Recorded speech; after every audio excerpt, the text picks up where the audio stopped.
Donc, je m'appelle Jean-Pierre Lebinet, je suis astrophysicien. J'effectue donc des recherches dans le cadre du CNRS. J'ai fait l'essentiel de mes recherches à l'Observatoire de Paris. Et puis depuis quelques années, je suis retourné dans mon Midi natal et je suis au laboratoire de Marseille en partageant mon temps effectivement entre plusieurs laboratoires. Alors c'est mon activité principale. Donc astrophysicien, ça veut dire quoi? On travaille sur les mécanismes qui gouvernent notre univers. C'est un travail de théoricien. Je ne suis pas astronome, je ne fais pas d'observation. Je fais des calculs utilisant les grandes théories, la relativité générale d'Einstein, la physique quantique pour étudier des objets que je trouve personnellement fascinants. Et je ne suis pas le seul à les trouver fascinants. Que sont en particulier les trous noirs. Voilà, j'ai beaucoup travaillé sur les trous noirs. Je m'intéresse évidemment aussi aux grandes questions relatives à l'histoire de l'univers dans son ensemble, enfin, modèle de Big Bang, est-ce que c'est le début du temps, le début de l'espace, etc. Ce genre de grands questionnements. Donc c'est mon activité principale. Et puis donc des activités qui ne sont pas des activités secondaires, mais absolument complémentaires, parce que pour moi ça fait un tout. Des activités donc d'écriture. J'ai publié une trentaine d'ouvrages, dont la moitié sont des essais de culture scientifique, où j'essaie justement d'expliquer en un langage plus simple évidemment que celui des publications spécialisées, quelles sont les grandes questions aujourd'hui sur l'univers. Et puis comme j'ai vraiment la passion de la littérature, j'ai publié 7 romans et une dizaine de recueils de poèmes. Voilà. Plus après tout un ensemble d'activités, des activités de conférences effectivement assez importantes, des activités artistiques auxquelles je tiens beaucoup, et des collaborations également avec des artistes, des créateurs, que ce soit dans la musique, dans la peinture, les arts plastiques, etc., pour justement montrer que la science et les choses qui paraissent complexes et que l'on fait font partie pleinement intégrante de la culture de l'atome d'aujourd'hui, et qu'il faut effectivement ne pas séparer les différentes façons de percevoir l'univers, de comprendre l'univers. Il ne faut pas séparer la raison, l'émotion, il ne faut pas séparer donc les arts, les sciences, et voilà, donc je suis très attaché à ces relations. Alors 2 questions qui me viennent à l'esprit. Quelle est l'origine, très rapidement parce qu'à mon avis c'est très long, des trous noirs? Et est-ce qu'on vit dans un monde dimensionnel? Est-ce que ça existe, les mondes parallèles? Alors d'abord, ce sont 2 questions différentes, même s'il peut y avoir un lien dans certains développements récents. Alors les trous noirs, en fait, apparaissent comme une conséquence un petit peu incontournable des théories de la gravitation qui sont très bien décrites par ce qu'on appelle la théorie de la relativité générale d'Einstein, l'espace-temps courbe. Donc en termes simples, qu'est-ce que c'est un trou noir? Vous prenez une certaine quantité de matière et d'énergie, vous la mettez dans un volume extrêmement petit, et à partir d'un certain moment, cette masse va s'effondrer sur elle-même sous l'effet de sa propre gravité et va creuser une sorte de puits de gravitation dans l'espace et le temps, une sorte de trou de gravitation, avec une force d'attraction tellement grande que plus rien ne peut en sortir. Même la lumière reste piégée dans ces objets qui sont évidemment fascinants du coup, à la fois pour les physiciens théoriciens, parce que d'abord ça a été des calculs, l'hypothèse des trous noirs a d'abord été une hypothèse purement théorique, et puis après pour les astronomes, parce qu'on s'est dit si les trous noirs existent, comment on va faire pour les voir, puisque par définition ils n'émettent pas de lumière. Voilà. Mais quand on parle de matière noire, est-ce que c'est en rapport avec les trous noirs? Non, non. Alors donc une autre branche très importante la recherche d'aujourd'hui qui soulève plein d'interrogations, c'est le contenu matériel et énergétique de l'univers. On sait que l'univers est en expansion, on s'est aperçu également que cette expansion s'accélérait et on se demande pourquoi cette expansion s'accélère. Et quand on essaie de voir un petit peu tout ce qui constitue le contenu matériel énergétique de l'univers, on s'aperçoit que ce que l'on croyait être la matière universelle, c'est-à-dire la matière ordinaire, la matière atomique dont nous sommes composés, dont les étoiles sont composées, parce que vous savez, nous sommes de la poussière d'étoiles, donc ce sont les mêmes particules qui composent les étoiles, les planètes, les grands nuages d'hydrogène, les êtres humains, etc. etc. Voilà. En fait, cette matière ne représente à peine que quelques pourcents dans le total qui est présent dans l'univers. Donc, il y a des formes de matière qui ne sont étrangères, mais qui pourtant sont dominantes dans l'univers. Donc, ça s'appelle effectivement la matière noire. Une partie, c'est la matière noire, et une autre partie, c'est c'est même pas de la matière, c'est de l'énergie à l'état pur, qui s'appelle l'énergie sombre. On pourrait penser que les trous noirs seraient des candidats, puisqu'ils sont noirs, pour expliquer la matière noire, mais en fait, non, ils sont trop peu nombreux, donc ce sont deux sujets qui sont découplés. Voilà. Mais les trous noirs fascinent à la fois les chercheurs, puis je crois le grand public, parce qu'il y a aussi un petit peu l'archétype du puits sans fond, la fin de toute chose, dans lequel on s'engouffre, bien entendu, donc les cinéastes, le fameux film Interstellar notamment, voilà. Parce qu'également il y a beaucoup de questions. Donc, les astronomes se sont posé la question, et j'ai beaucoup travaillé justement sur cet aspect-là, comment peut-on finalement prouver que les trous noirs existent bel et bien dans l'univers et pas seulement sur le papier en tant que solution d'équation mathématique. Voilà. Et bien en fait on observe aujourd'hui la façon dont la matière est absorbée dans un trou noir. Le trou noir lui-même, on ne le voit pas, mais la matière est engloutie, et avant d'être engloutie, elle rayonne avec certaines caractéristiques que l'on peut calculer avant par des modèles. J'ai beaucoup travaillé là-dessus.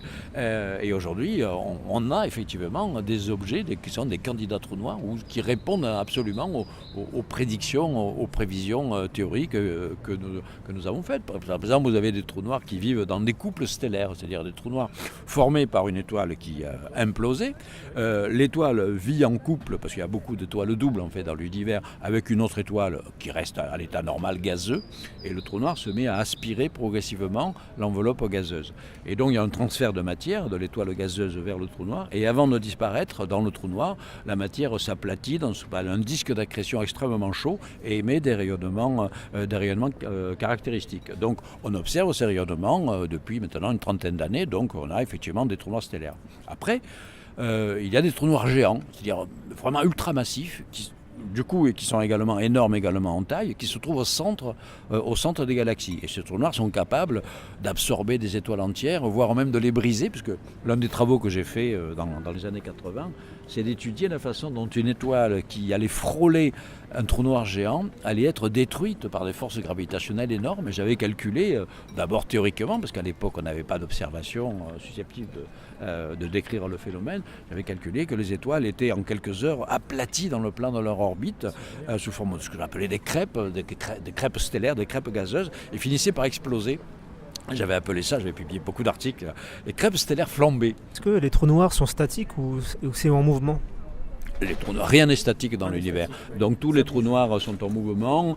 Ils sont d'abord déjà eux-mêmes, même s'ils sont isolés, ils sont déjà en rotation sur eux-mêmes. Donc en rotation, ils agitent l'espace-temps. Ils produisent ce qu'on appelle des ondes gravitationnelles, qui ont d'ailleurs été détectées en 2015. Ces ondes gravitationnelles sont une des prédictions incontournables de la théorie d'Einstein, qui remontait à un siècle.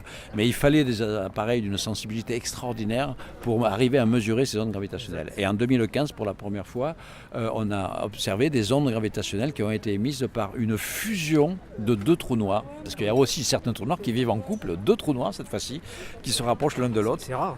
Ils fusionnent et au moment de la fusion, ils émettent une bouffée d'énergie sous forme d'ondes gravitationnelles et ça a été détecté. Donc voilà, les trous noirs fascinent. Et alors, la grande nouvelle, actuellement, l'une des actualités sur les trous noirs, c'est que pour la première fois, en 2018, ça peut être demain. Non, mais c'est pas. On attend la première image télescopique directe cette fois-ci, où on va voir carrément le trou noir lui-même, c'est-à-dire une sorte de disque noir, mais entouré d'une sorte de halo lumineux qui représente la matière qui va tomber dedans.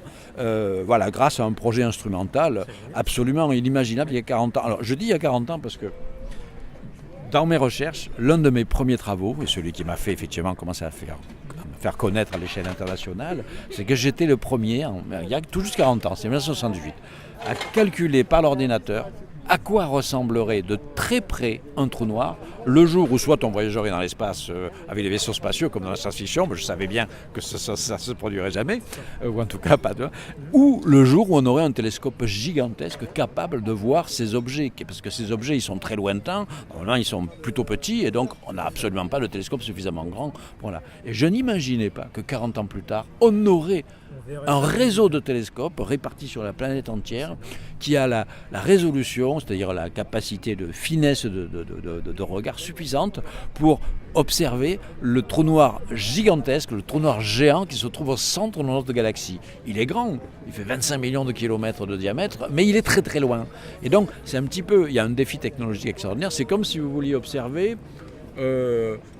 une graine de moutarde qui serait à New York, depuis ici. Donc vous imaginez les performances technologiques extraordinaires. Eh bien, on a mis en œuvre un réseau de télescopes répartis sur la planète qui a cette résolution-là.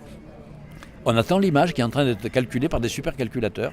Les images ont été prises il y a 1 an et il y a des supercalculateurs qui combinent toutes les données pour produire une image qui va sortir dans les semaines ou les mois qui viennent. Et c'est une image que je l'attends avec une certaine impatience parce que c'est une image qui ressemblera à ce que j'ai calculé il y a 40 ans. L'image virtuelle calculée par l'ordinateur. C'est gratifiant pour vous-même. C'est effectivement trop gratifiant quand on a la chance, effectivement, quand on est un physicien théoricien comme moi, on fait des calculs, on fait des prédictions, et généralement, les instruments du moment ne sont pas encore suffisamment précis et adaptés pour là. Et on a la chance quand les instruments s'affinent et que de notre vivant, on peut avoir des confirmations. Je vois vraiment que vous êtes vraiment passionné par votre univers, mais je trouve ça vraiment fascinant. Est-ce que vous avez un message pour la jeunesse, ceux et celles qui veulent se lancer comme vous dans ce métier? Oui, alors le message essentiel, c'est la passion. Effectivement, moi, ça fait 40 ans que je fais ce métier, j'ai toujours été passionné, je continue à faire des conférences, les gens me disent, mais comment ça fait que vous êtes passionné comme ça? Mais je dis, parce que c'est passionnant ce que l'on fait. Alors évidemment, ça demande énormément de travail, d'investissement, mais tout ça, une fois qu'on est passionné, on se lance dedans. Et puis il y a aussi un autre aspect, je vais beaucoup parler des trous noirs, donc on n'a pas le temps de parler beaucoup d'autres choses, mais ce que je dirais aux jeunes également, c'est de ne pas se cantonner. La passion, c'est formidable, mais il faut avoir une passion pour plusieurs choses à la fois et plusieurs façons de percevoir l'univers. Alors ok, les recherches dont je parle, les trous noirs, ça a mis en jeu effectivement ma spécialisation, des études mathématiques très poussées, puis après la physique théorique, c'est très compliqué. Voilà. Mais moi, je fonctionne, je pense que une partie de ma créativité, entre guillemets, que j'ai pu avoir dans mon métier, avec les trous noirs, avec les modèles de cosmologie, ce qu'on appelle les univers chiffonnés, on n'a pas le temps d'en parler, etc. Ça vient aussi du fait que je baigne depuis mon enfance dans une conception esthétique de l'univers, c'est-à-dire également, je pratique également les arts. Je collabore avec des artistes, etc. Et tout ça, ce sont des modes d'appréhension qui se complètent. Voilà. Et donc c'est ça aussi que je dis aux jeunes, et parfois effectivement je vais aller parler à des jeunes dans des lycées, etc. Pour eux, a priori, la physique c'est un truc barbant, ça se réduit à des équations à résoudre, etc. Puis je commence à leur parler de tout ce que je fais, les trous noirs, l'univers chiffonné, et puis mes activités artistiques. Je leur fais écouter de la musique inspirée par les astres, des tableaux de peintres inspirés par l'univers, et ils se disent mais finalement c'est ça, c'est passionnant. Donc c'est ça le message que je voudrais transmettre aux jeunes. Très bien. Et est-ce que vous voulez remercier des gens qui ont cru en vous depuis le début, qui vous soutiennent? Oui, bien sûr. D'abord, j'ai eu effectivement la chance dans ma jeunesse d'avoir un poste de chercheur permanent au CNRS. Donc c'est au moins un organisme qui permet de mener des recherches avec une certaine liberté. Après, il y a le tissu effectivement des collègues, des collaborateurs. Alors on trouve de tout, comme dans toute profession. Moi, j'ai toujours eu la chance évidemment de pouvoir collaborer, de choisir moi-même mes collaborateurs, ou au-delà de leur expertise, il y avait le côté humain. Et puis je remercie aussi beaucoup finalement avec tous les autres en dehors de la communauté des chercheurs, les compositeurs, les artistes avec qui j'ai eu la chance de collaborer, de produire des œuvres artistiques inspirées par mes travaux par exemple. Je les remercie parce que ce sont ces interactions humaines finalement qui sont les plus enrichissantes. Est-ce que vous admirez des héros et des héroïnes d'enfance ou même actuellement? Oui, on a toujours effectivement quelques héros. Alors